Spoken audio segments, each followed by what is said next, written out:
আজকে অনেকদিন পর বাড়িতে ননদিনে আসবে সাথে ভাগনাকে নিয়ে, সেজন্য একটু আয়োজন। তারা চলেও এসেছে সন্ধ্যাবেলায়, একটু কাজ টাজ সেরে বাসাতে এসে তাদের জন্য রাতের আয়োজন শুরু করে দিলাম। হ্যালো এভরিওয়ান, কেমন আছেন সবাই? আশা করছি ভালো আছেন, সুস্থ আছেন। আমরাও ভালোই আছি। আজকে রান্না হবে হলো ফ্রাইড রাইস, খাসির মাংস আর হচ্ছে মুরগির কোরমা। ওদের কাছ থেকে শুনে নিয়েছিলাম যে এসে কী খাবে। সে অনেক আগেই বলেছিল গেলে তুমি ফ্রাইড রাইস করো, আর পছন্দ মতোই আজকে হবে ফ্রাইড রাইস। সেজন্য সব কিছু কাটাবাছা করা কিন্তু রেডি। আর এখন ডিম, তারপরে মুরগি সব কিছু ভেজে নিচ্ছি। আর এই সবজিগুলো ক্যাপসিকাম আর গাজরও তেলের মধ্যে দিয়ে দিয়েছি, তেল ঘি দুটা মিক্স করে দিয়েছি। তো এখন সবজিগুলো ভেজে তারপরে ভাত তো আগেই করে রেখেছিলাম, করে ঠান্ডা করে রেখে দিয়েছিলাম। আর একটু সয়া সস দিয়ে দিয়েছি, সয়া সস দিয়ে এখন আমি ভাতগুলো দিয়ে দিচ্ছি। এখন ভাতটা ভাজা হবে, যেটাকে আমরা বলি ফ্রাইড রাইস। আজকে কিন্তু আমার কোনো ভিডিওর স্ট্যান্ডের দরকার হয়নি। আজকে আমার ভিডিও ম্যান হচ্ছে বা ক্যামেরাম্যান হচ্ছে রাখি, সেই কিন্তু সব কিছু ভিডিও করে দিয়েছে। বরাবরের মতোই আমি যেভাবে খাসির মাংসটা রান্না করি ঠিক সেভাবেই খাসির মাংস রান্না করব।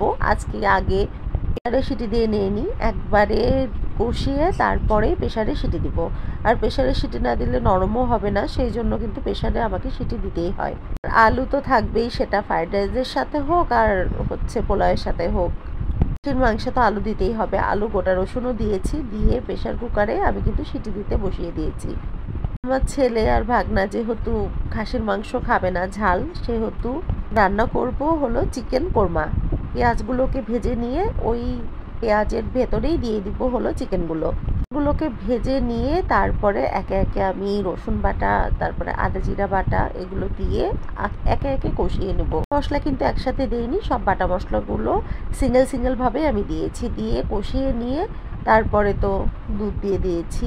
আর টক দই যেহেতু ছিল না, দুধ দিয়েই রান্না করব। টক দই দিলে আর একটু ভালো হতো, তো টক দই না দিয়ে দুধ দিয়েছি আমি।